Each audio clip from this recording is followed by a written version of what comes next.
Butataho itong si Kiko Pangilinan sa husay ng mga tanong nitong si Senator Robin Padilla dito sa video na to.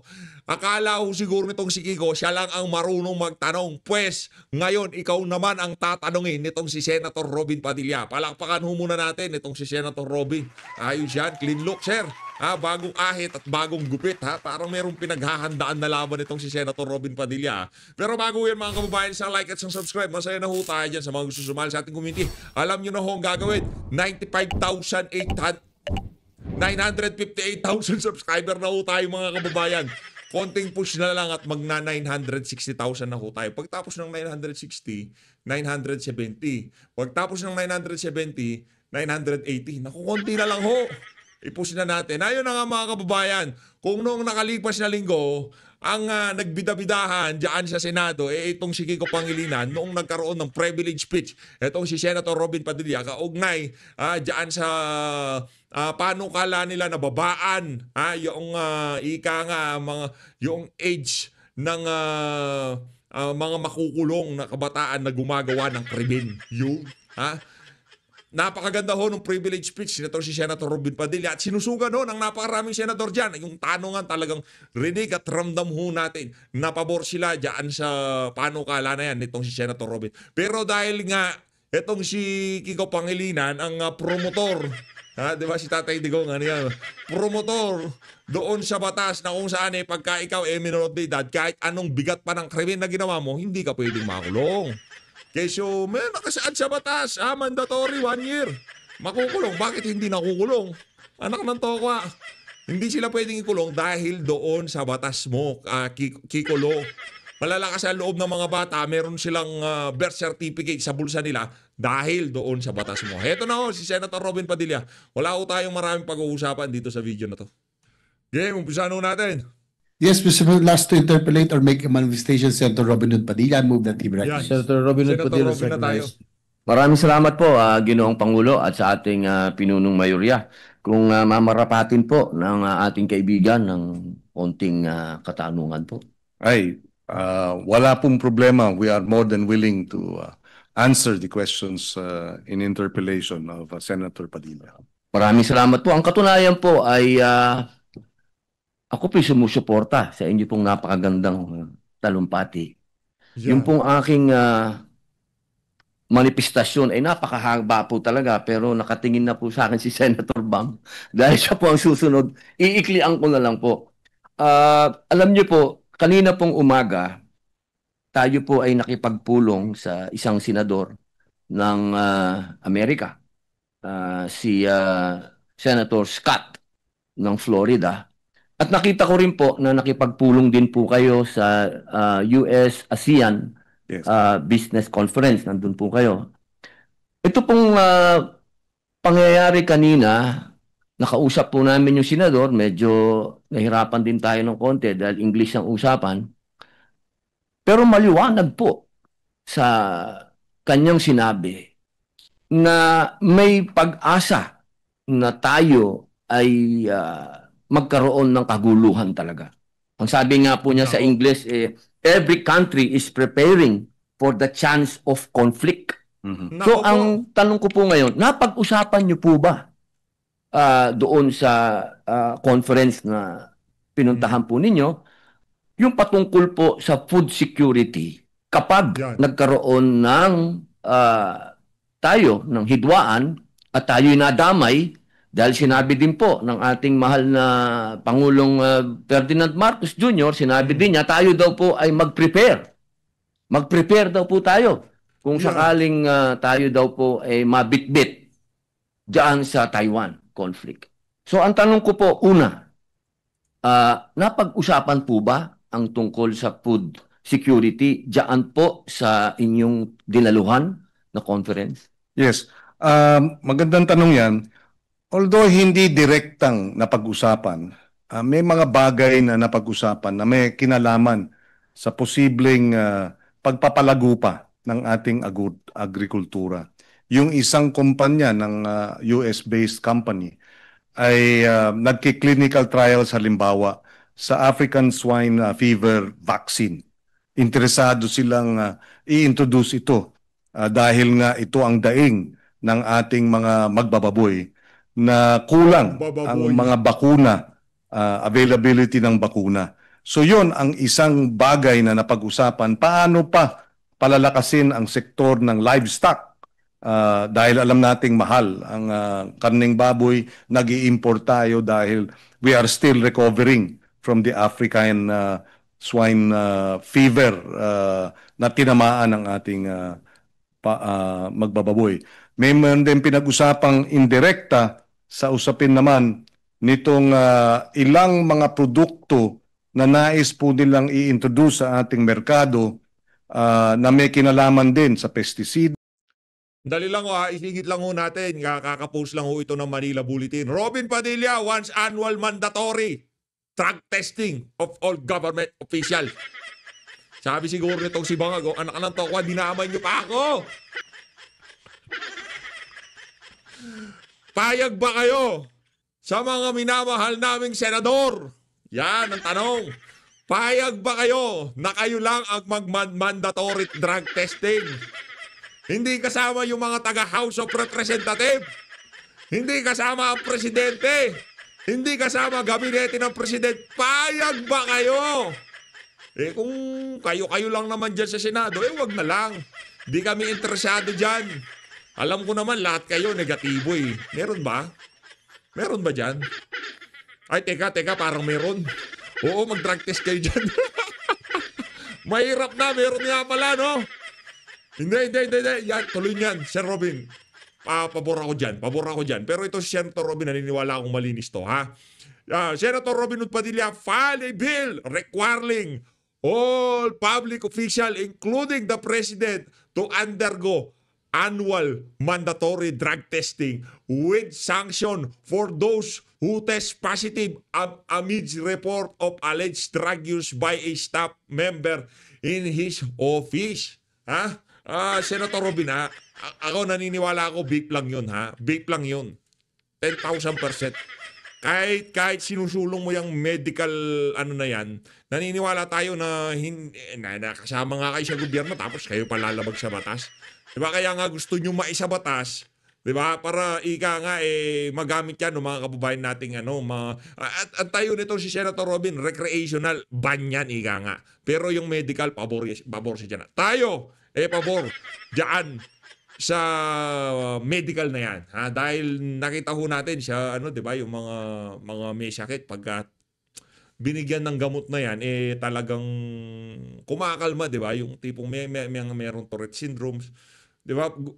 Nanginginig yun yung hindi nila mapigilan paggalaw nila. Nung binigyan sila ng gamot na gawa diyan sa na yan, bagay na yan, kumakalma. Yung mga talaga, yung talagang kailangan pero yung recreational, X tayo dyan, ha? Pero yung batas na yan ni Senator Robin, yung panukalang batas na yan, pabor tayo dyan. Tuloy. Sa pataba at etc. So, ulit, paano palalakasin pa ang sektor ng agrikultura? Nabanggit ko sa kanila na 7 billion lang ang agri-exports ng Pilipinas. At malaking bagay ang investment sa infrastruktura, sa agrikultura, sa financing para mabigyan ng suporta ang sektor ng agrikultura na malaki ang posibilidad na lumaki pa kung mayroong ganitong suporta. Pero sa usapin ng paghahanda sa posibleng disruption ng conflict dito sa West Philippine Sea, hindi nating direktang pinag-usapan yan. Ngunit, ang pagkaintindi ko ay may 35 kumpanya na dumalo nung tayo ay humarap sa kanila kasama ang ating kasamahan sa Kongreso na si Congressman Miro Kimbo. Pero meron pang kasunod na komperensya. Although hindi na ako nakapagpulong doon tungkol naman sa defense, sa mga armamento, na mga kumpanyang nasa security na nag-participate a few days later. Hindi ko alam kung tapos na, pero naririto sila. Pero hindi namin napag-usapan ng direkta itong pagpaplano o kaya paghahanda. Apo. Maraming salamat Although po. magandang tanong po yun. Apo. At kung maaari ko nga sabihin, kaya nga nananawagan ako at sana masuportahan ng ating mabutihing senador mula sa Camarines Norte na ah, suportahan ang ating pagkilala na may krisis sa pagkain, may krisis ang ating sektor ng agrikultura at kinakailangan nating kumilos sa isang agricom at ipasa ang mga batas para maagapan natin at maharap natin ng maayos itong krisis na ito. Alam niyo po, Ginoong Pangulo, ako po ay masaya sapagkat yung atin pong bagong chairman sa agriculture ay exposed po siya dito sa mga pronouncement ng mga world leaders patungkol po sa kaguluhan. Sapagkat alam niyo po, kapag ka nagkaroon talaga ng conflict, geographically, medyo mahirap po yung sitwasyon natin dahil alam niyo naman, pag may conflict, laging air and sea blockade ang nangyayari. So, ang gusto ko po lang masigurado sa pamumuno po ninyo ay makapaghanda ang ating gobyerno dahil sabi nga po nung kausap namin, every nation is already preparing. So sana po sa inyong pamumuno, makumbinsi din po natin ang agrikultura natin na mag-prepare na rin po tayo ng sarili nating pagkain para pag dumating po yan. Kung dumating man, wag naman. Wag po tayong sa gutom matalo. Yun lamang po. Maraming salamat po sa inyo. Maraming salamat. Mahusay yun, Senator Robin, ha? Palakpakan natin to si Senator Robin Padilla. Mahusay yung birada niya na yun. Dapat talaga, kung sakali magkaroon ng problema, baka wala pang, wala pa sa atin ng problema, gutom na gutom. Ha? Mahirap na mga kababayan. Kaya yung pagsalansan nitong si Boy Pechay, diyan sa issue natin ng food security, dapat talaga matutukan yan. Ayun na nga, rekta ho tayo sa nangyaring nagkainitan itong mga senador, ha? Diyan sa Senado, itong Senator Joel, Senator Migs, at itong si Itbulaga. Ito, panoorin nun natin itong mga kababayan. Nang dahil sa pwesto diyan sa Committee on Appointment, tumayo itong si Soto. Ibigay nyo kasi lahat ng committee sa kanya para manahimik siya. May I know why the computation is the majority members of the so-called majority are getting 10 members into the commission on appointments? Yes, Mr. President. Leader may reply. Mr. President, the computation is based on an 80-20 representation from the majority and the minority. 80% of 12 members would be equal to 9.6 members, which may be rounded out to 10 members. 20% of 12 members would equal to 2.4 members, which is rounded out to 2. If you look at the composition, Mr. President, right now of the Senate, we have 19 members in the majority. Over 24 is 0.79, Mr. President. 5 members of the minority, over 24 is 0.20. And if you multiply, Mr. President, 0.79 times 12 is 9.6, 0.20 times 12 is 2.4 members, Mr. President. May I know the basis of the percentages being mentioned by the majority leader, Mr. President? Because the last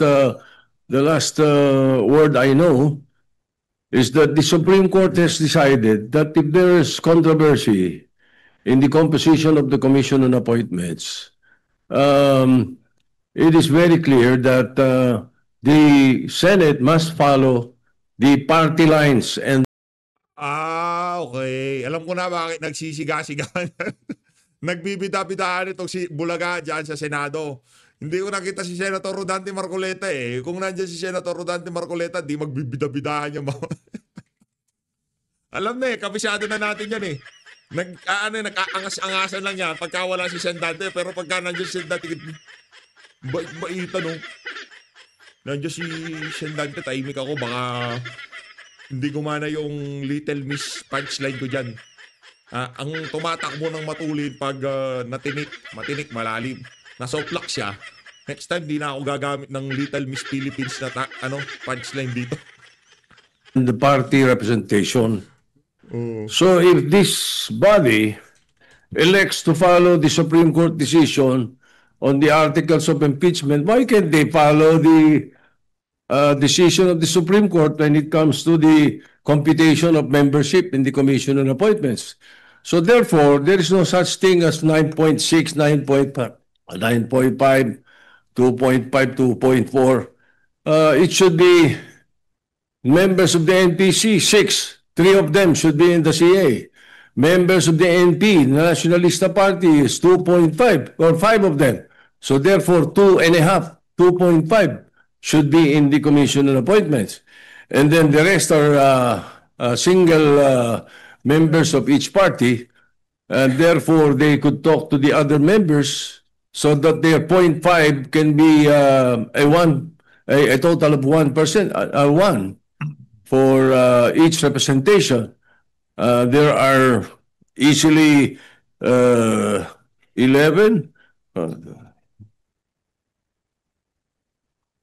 Oh, no, the PDP has 3 members. PDP Laban has 3 members, Senator Bongo and Senator De La Rosa and Senator Robin Padilla. So their representation in the CA should be 1.5.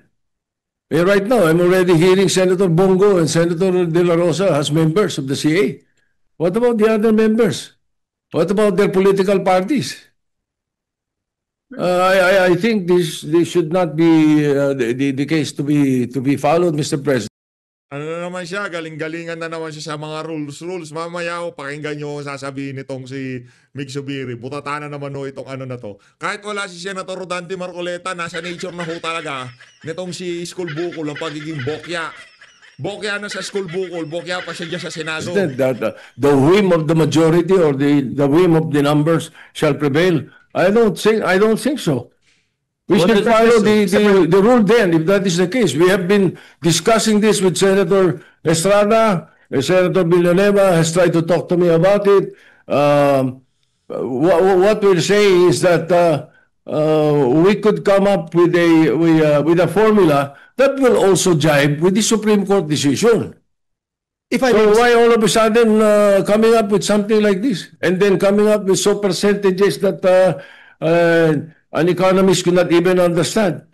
Mr. President, if I may. Before recognizing the Honorable Zubiri, Chair would like to recognize first the Majority Floor Leader. Thank you very much, Mr. President. Mr. President, we put on record that we submit to the statements made by our Minority Leader that it should be based from the Supreme Court's decisions, Mr. President. May I quote, Mr. President, in Coseteng versus Mitra, the Supreme Court noted that the House membership was based on 80-20 representation. Almost the same, Mr. President, as what we mentioned earlier after rounding up the proportional representation of the LDP members comprising the majority during that time, Mr. President. Let me quote, Mr. President, the decision. The composition of the House membership in the Commission on Appointments was based on proportional representation of the political parties in the House. There are 160 members of the LDP in the House, and they represent 79% of the House membership. 80% of 12 members in the Commission on Appointments would equal 9.6 members, which may be rounded out to 10.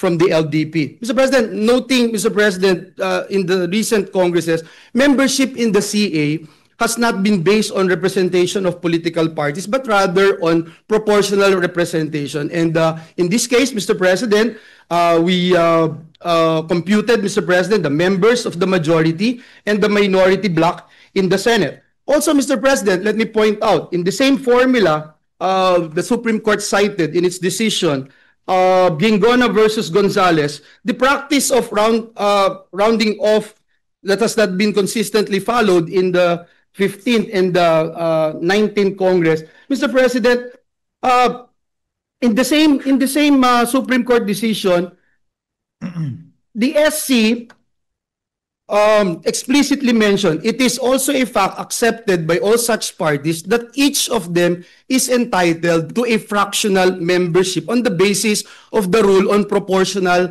representation of each of the political parties or coalition, Mr. President. So, Mr. President, if the question is every senator would have a 0.5 fractional membership, the senator does not actually hold that 0.5 fractional membership, Mr. President. Ang may-ari po nito ay yung koalisyon.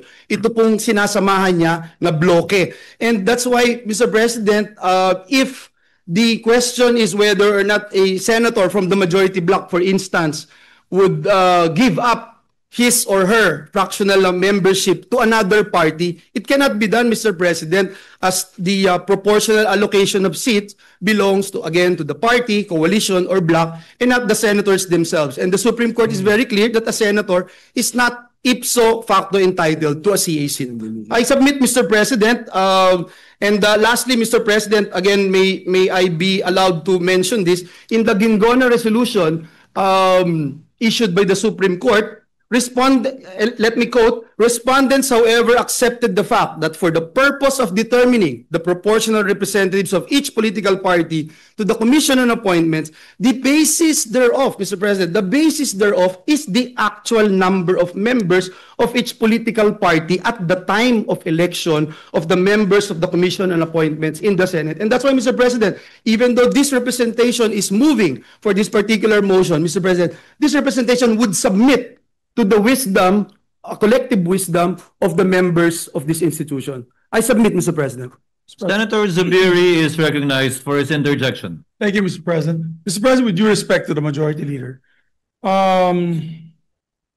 usually, if it's not political party that makes a decision for us on who will be heading this commission appointments, we usually look for partners. We've been doing that since 2007, Mr. President.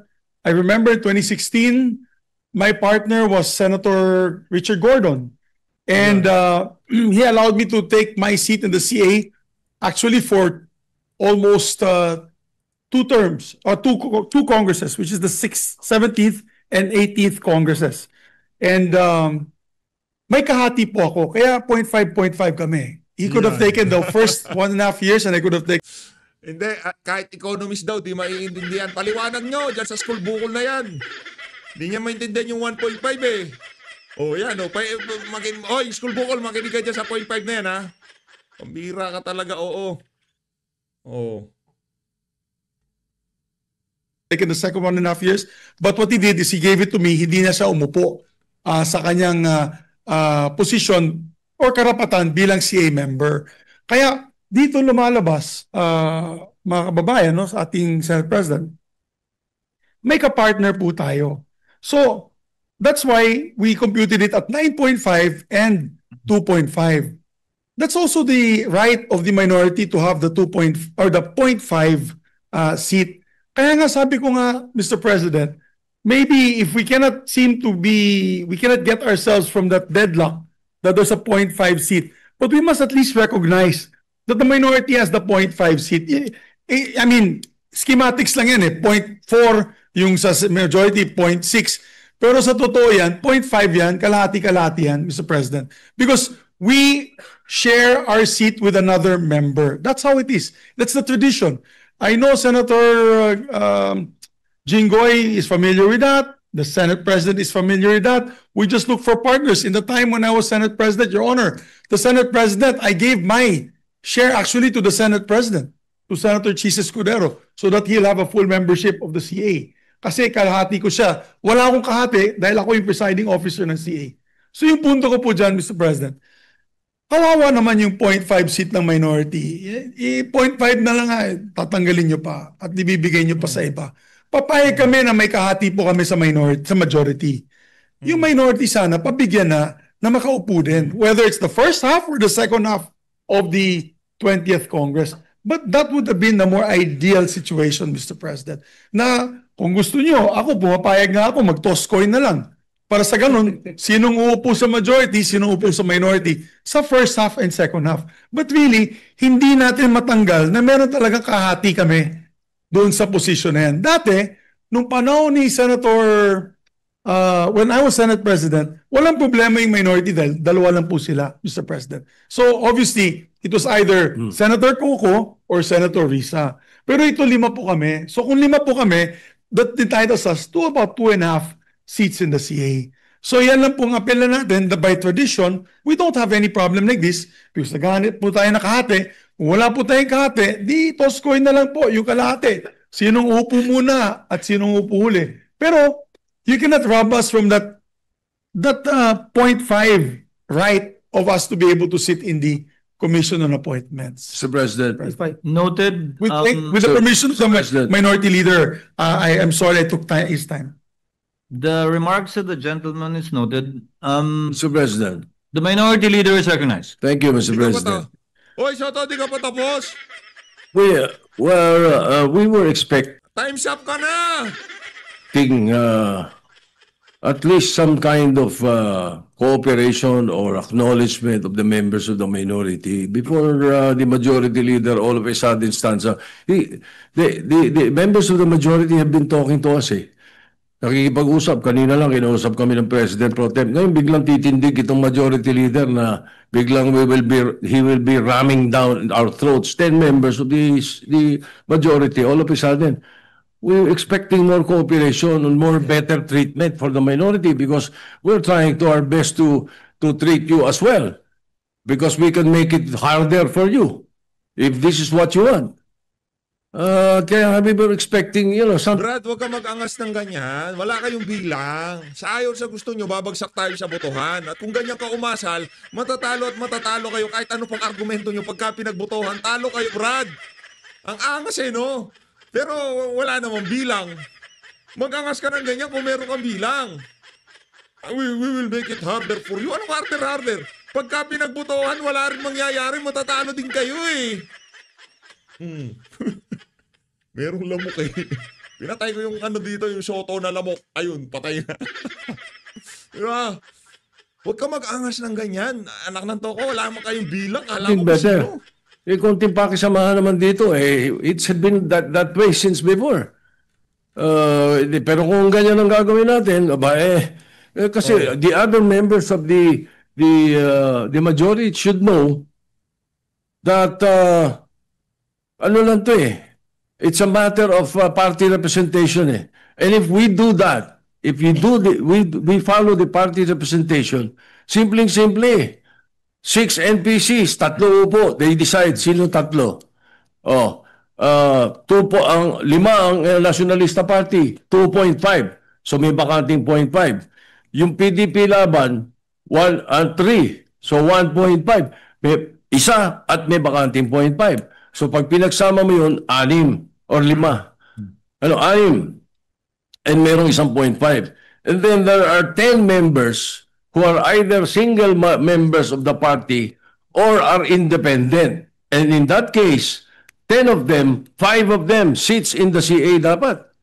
Yun ang dapat formula. Ganun lang kasimple dapat sana yung formula, Mr. President. Kung hindi naman, andun yung alternative formula which is majority-minority, okay. Pero we were expecting, the simple respect to the members of the minority na kinakausap naman kami. Hindi kami salimpusa dito. We can make this easy for you and we can make it also difficult for you. We will leave it up to you, Mr. President. My objection stands. Napaka-ogag no? Anak ng toka ng babantagan. Pahirapan namin kayo. Ano pahirapan? 3 kalahati lang sila. Yung kalahati, ikaw. I don't think we should continue with the election until we have discussed this properly, Mr. President. Mr. President, if I may, Mr. President, thank you, Mr. President. Mr. President, God is my witness. And we have been talking to the members of the minority. The minority leader even mentioned that we were talking to him, Mr. President, and the members of the minority. Senator Mig Zubiri, Senator Lauren Legarda is also aware of this for quite some time before the LAL, Mr. President, during the order of business. Our Senate President Pro Temp again reiterated our request and our intention to actually move for this motion because, Mr. President, under the Constitution, the CA shall be constituted within 30 days after the Senate and the HOR shall have been organized with the election of the Senate President and the Speaker of the House. The Senate was organized, Mr. President, July 28. Therefore, Mr. President, the Commission on Appointments must be constituted not later than August 27. And that's next week, Mr. President, and we still have to issue notices, etc. Now, Mr. President, on the statements, and I sincerely respect our former Senate President, Mig Subiri. Mr. President, let me just point out, Mr. President, no one's robbing of anything because we're doing this on the basis of the Supreme Court decisions, Mr. President. Mr. President, and if I may again, Mr. President, it is submitted, if the tradition, Mr. President, the concern here now, Mr. President, is can tradition on informal agreements between senators be cited in determining how many members from the majority and the minority blocks will be represented in the CA. Mr. President, again, this representation submits that we stick to the established mathematical formula and the use of Supreme Court decisions as guidance, Mr. President. Kaya po nagbigay sila ng decision so that we can be guided accordingly in determining the proportional representation in the CA. In the SC resolution, again, Mr. President, on Gingona versus Gonzales, the court said, no practice or tradition established by a mere tolerance can, without judicial acquiescence, ripen into a doctrine of practical construction of the fundamental law.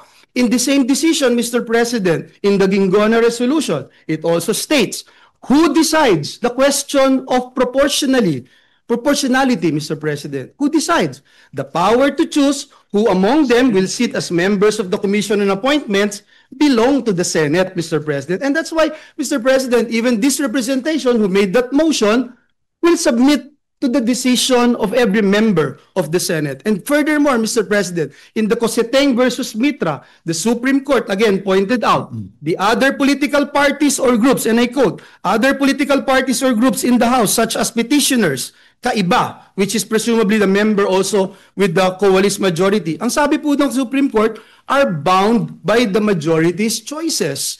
Mr. President, last but not the least, as much as we wanted to entertain the idea of coin tossing, Mr. President. My sister won in the mayoralty election in Bukawi by coin toss, Mr. President. But we have no precedents on this matter, Mr. President. And again, let me submit for the record that the Supreme Court provided us guidelines with all due respect to our colleagues, especially in the minority. Thank you, Mr. The President. minority leaders. Yes, Nice. thank you, Mr. President.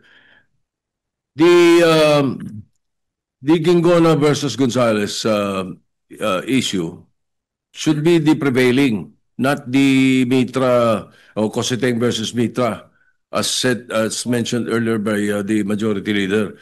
The interpretation of Constitution Article 6, Section 1, Section 18 is very clear.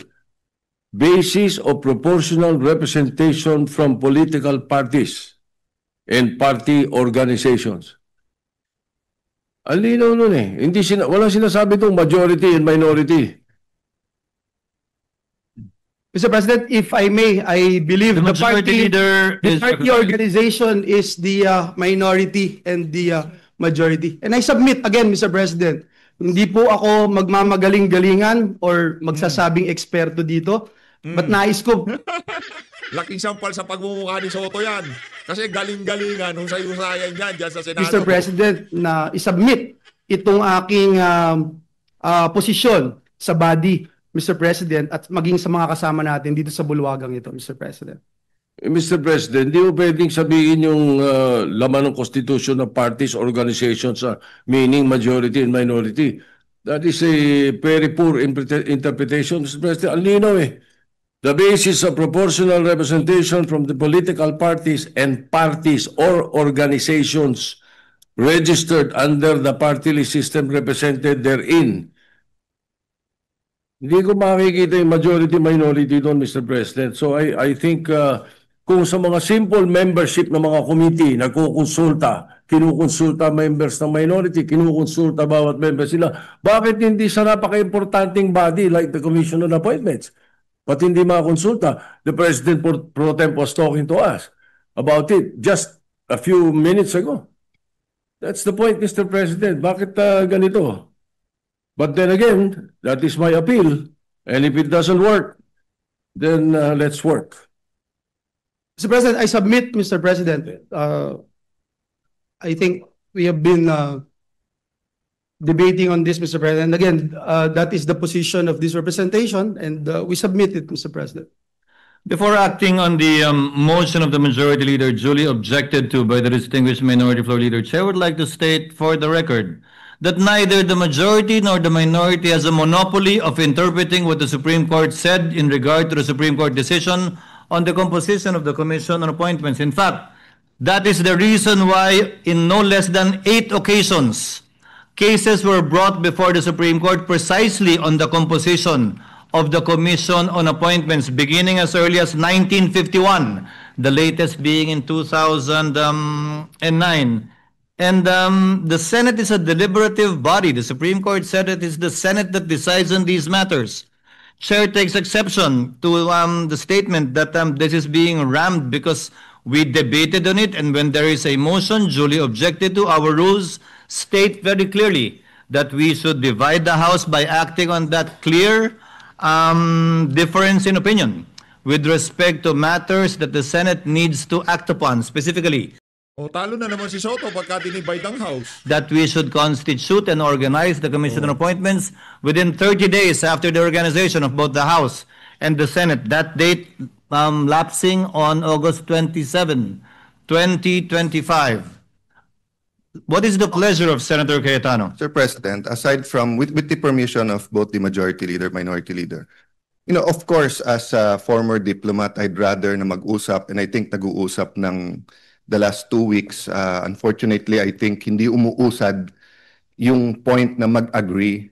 But I was once in the position of the minority leader, and he was the majority leader. So I do understand the duty of Senator Soto not only to stand up here, but to make sure that in the CA, there is more representation for the minority. However, this is also unique because both the Senate President and the minority leader are from the NPC, which is not the first time because this happened during the time of the LDP, precisely because we're one of the 3 countries in the world, or 4, that presidential pero multi-party. Usually kasi pag presidential, 2 parties lang. So medyo malinaw yung representation. Having said that, my appeal lang is that kung hindi nga mapag-uusapan, aside from the 30-day, the 2 pending, aside from the diplomats and the military officers, it is the Secretary of Energy and Secretary of DNR. We all know that it's not only DPWH and flood control projects ang nag-cause ng baha. We also know that whether it's reclamations or kulang ng ECC, whether it's mga ilog na tinambakan, DNR yan eh. And we also know that ang laki ng problema sa kuryente in some parts of the Philippines. So I mean, further delay might benefit us sa pag-uusap, but it will damage the discussions of this with the secretaries because the CA is such a powerful tool to get the secretaries on the right track at kung hindi dapat sila i-confirm, hindi i-confirm. Kung i-confirm, through our collective efforts, I think itong flooding at saka itong kuryente madidiscuss na maaga. So I just like to empathize with both the majority and minority leader but emphasize that we have to decide sooner than later. Thank you, Mr. President. Noted and entered into the records. What is the pleasure of the Honorable Zubiri? Maybe there's still, we can ask for a minute suspension. Maybe there's still some diplomacy left in this situation. Since the former Secretary of Foreign Affairs stood up and said that he could help in the diplomacy or this issue particularly.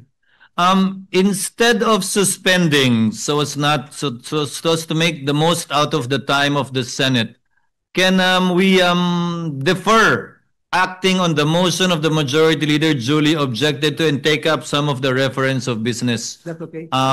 while waiting, and thereafter we shall proceed to act on the motion of the majority floor leader with the permission of Senator Zubiri and the minority. Okay.